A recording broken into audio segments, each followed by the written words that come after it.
and welcome to another learning session of Game Changers. My name is Tabitha Muthoni. You can get or start tweeting to us right now at Tabitha Muthoni G on Twitter and at Metropole TV KE. That's on Twitter and also across all our social media platforms on Facebook, YouTube. Get to watch the show live right now, and our SMS line is 20146. And now today we look at how the tech industry has performed so far. What sort of innovations have really come up this COVID-19 year? We are calling 2020 the COVID year because a lot has really happened and technology has played a huge role in it. And now let's start with what has transpired so far. Just an analysis, an overview of how the digital market has performed. And now let's look at the telecoms industry, where we have Safaricom, Airtel, Equitel, and also Telcom. Now looking at the subscribers, mobile financial services market share per operator in 2020, as we have said, that saw Airtel and Safaricom on the lead. But let's cross over to the COVID-19 year, this year 2020. Now looking at the market share of subscribers in the first quarter of 2020, we see that the telecommunications market share of subscribers in the first quarter of 2020, Equitel comes in with a record of 3.1 shares, Telcom taking up 5.8% of the shares, whereas Airtel and Safaricom take up the rest. The Safaricom leads with the highest market share of the subscribers. Now, at this first quarter, we see Safaricom having a larger market share of subscribers, therefore, and hence the acceleration in their net income. That clearly states that probably Safaricom has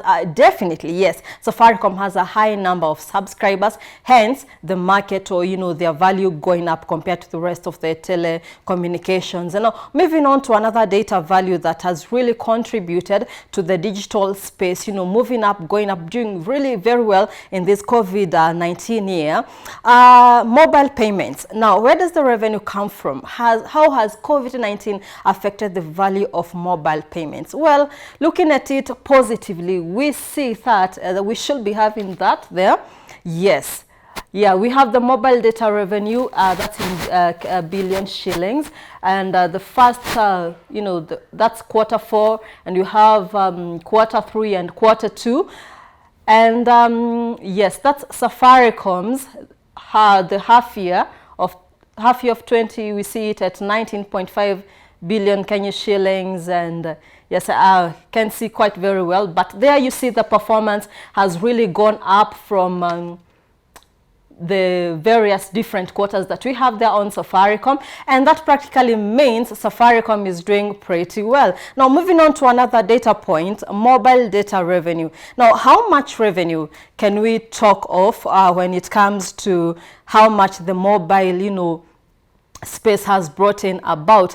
That's still the same talking data point. Safaricom still has really done well because being that it has the highest number of subscribers, that definitely means that their net revenue is going up and it's really doing well. Now, when it comes to why Safaricom is doing this well, yeah, let's look at its business segments. Now, with Safaricom faring on very well, let's have a look at the business aspect of it. There, the data point there shows that the various business segments that are bringing in income to Safaricom and have really done well this COVID year, we see the telecommunication services is one of them, bill payment, bulk payments, and dividend payments. So those are the various areas that have really contributed to Safaricom doing very well this COVID year.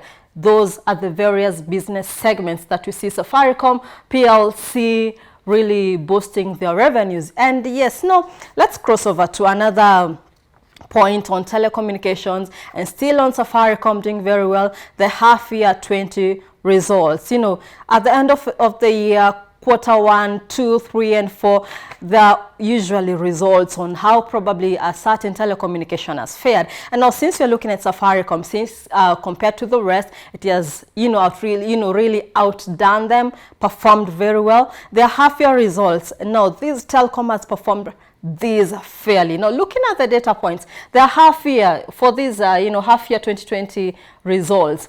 When it comes to the customers, M-Pesa customers and the M-Pesa transaction volume, M-Pesa customers are 12.4%, bringing in 23.6 million. That is 23.6 million customers with a revenue of 12.4%. That's their half-year results, and a total volume 4.5 billion when it comes to the M-Pesa transaction volume. That clearly means it has a high number of customers compared to the transactions, but both doing pretty well. Well, that's it for the data talking points that we have for you, but do stay tuned for more that we have lined up for you on this roundup for the year Game Changers segment.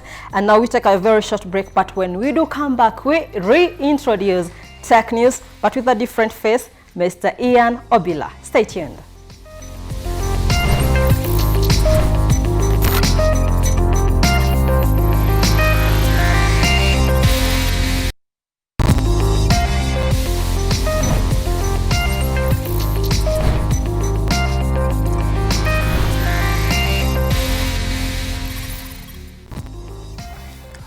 Welcome back. You're watching Metropole TV and you're here on Game Changers. Now we're moving on to our tech segment, whereby we're looking at the top stories in technology that have been trending recently. So our first item of the day is about Google. So Google's 2020 has been a bit tumultuous. So exactly almost a year ago, Google co-founders Larry Page and Sergey Brin dropped some bombshell news. After more than 20 years, the two men were stepping down from the company leadership. Now, Sundar Pichai will take the reins of Google parent Alphabet going forward. And after more than a year-long investigation, the Department of Justice filed a landmark antitrust lawsuit against the company for alleged monopolies in search and such advertising. The lawsuit alleges that Google broke antitrust laws by cutting deals with phone makers like Apple, Samsung to be the default search engine on their devices, a move that boxed out competitors. And Google has also been accused of taking advantage of the dominance of its Android operating system to pressure device makers into preloading its apps on phones powered by the software. Now, Google has denied engaging in anti-competitive behavior, and it says the Department of Justice's case is, I quote, deeply flawed. And with a high-stakes election this year, tech companies were eager to prove that they were prepared in the days after the November 3rd presidential election. So YouTube was criticized for refusing to take down videos posted by One American News, a far-right news organization. The clips falsely declared victory for President Donald Trump and baselessly claimed that opponents had rigged the contest. Lawmakers weren't happy, and in a letter to YouTube CEO Susan Wojcicki, Senate Democrats expressed concern over the impact of false news designed to legitimize President-elect Joe Biden's victory. Now, the COVID-19 crisis has also tested Google's relationship with Washington, and when the pandemic took hold in March, the first public communication between Google and the Trump administration led to confusion. During a White House address to declare the pandemic a national state of emergency, Trump said Google was working with the administration on a website to give people information about coronavirus testing. Now, caught off guard, Google and government officials sought to clarify the project and its scope, and it turns out that verily, a corporate sibling of Google focused on health and life sciences was designing the website to provide online screening tools for testing. Initially, the website will be focused only on the San Francisco Bay Area, where the Google is based, but after the site launched, Senate Democrats, including now Vice President-elect Kamala Harris, worried that the privacy implications of the project, the lawmakers based concerns about the website's compliance with the Health Insurance and Portability Accountability Act, or HIPAA, the federal law regulating the security and privacy of certain medical information. The senators also took issue with the fact that the website was requiring a Google account to take the screening and diagnostics, a requirement that also drew scrutiny from privacy advocates. And Google has also launched tools to try to help people through the pandemic, including contact tracing, software, and COVID-19 mapping features. Still, the company has gotten in trouble for helping spread misinformation about the virus through videos. In May, Representative Adam Schiff, a Democrat from California, wrote to Google and YouTube urging the platforms to warn users if they'd engaged with bogus coronavirus information like conspiracy theories linking the virus to 5G towers, even if the content had since been taken down. What a sad story for Google. It really trumps on what Google has achieved this year. We move on to the next story where we talk about Japan's latest space mission. So it surprised and dazzled, then disappeared in a flash. In the early hours of Sunday morning, the sample capsule of Japan's Hayabusa 2 spacecraft plunged through the atmosphere over the mining town of Koba Pedy in South Australia, blazing an ephemeral trail of fire through the sky. Now, locked within the capsule was the first ever subsurface sample from an asteroid. The Japan Aerospace Exploration Agency confirmed that the 16-inch container had touched down on the flat ochre plains of Woomera, prohibited an area and more than 200 miles southeast of Koba Pedy at approximately 4:37 a.m. local time, according to Australia. So the landing was a culmination of a decade of work by JAXA scientists and engineers, and it came after 6 years, after which Hayabusa 2 is about the size of about 2 washing machines slouched together. Now, the Hayabusa departed Earth and traveled over 3.2 billion miles on its journey to near-Earth asteroid Ryugu, and back, spending over a year using specialized cameras, radar, and an infrared imager to survey the spinning top-shaped rock. On 2 occasions in 2019, it collected samples from the surface in a brief snatch-and-go maneuver. So Masaki Fujimoto, the deputy director of JAXA's Institute for Space and Aeronautical Science, says the mission has been one of the defining moments of his life. As it came to a close, it was obvious that the stunning finale and recovery operations would be bittersweet. And I quote, "This is the last time we'll all be together," Fujimoto said. End quotes. But the mission isn't quite over yet. The recovery of the capsule took place in the pre-dawn dark of the outback, and the confirmation of the capsule's collection was confirmed early on December 6. Initial analysis occurred in Woomera. The team then shipped the capsule via a chartered flight from Australia to Japan, where it will be ferried to JAXA for further analysis. Go JAXA.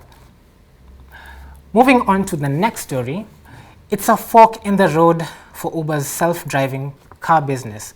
On Monday, the startup Aurora announced that it will acquire the ride-hailing company's Advanced Technologies Group, which has spent the past few years developing autonomous vehicle technology. The deal will bring Aurora's approximate valuation to about $10 billion US. Now, with the addition of ATG, Aurora will have an incredibly strong team and technology, a clear path to several markets, and the resources to deliver, end quotes. Chris Armstrong, Aurora's CEO, said on the acquisition. Now, I quote again, "Simply put, Aurora will be the company's best positioned to deliver the self-driving products necessary to make transportation and logistics safer and more accessible and less expensive."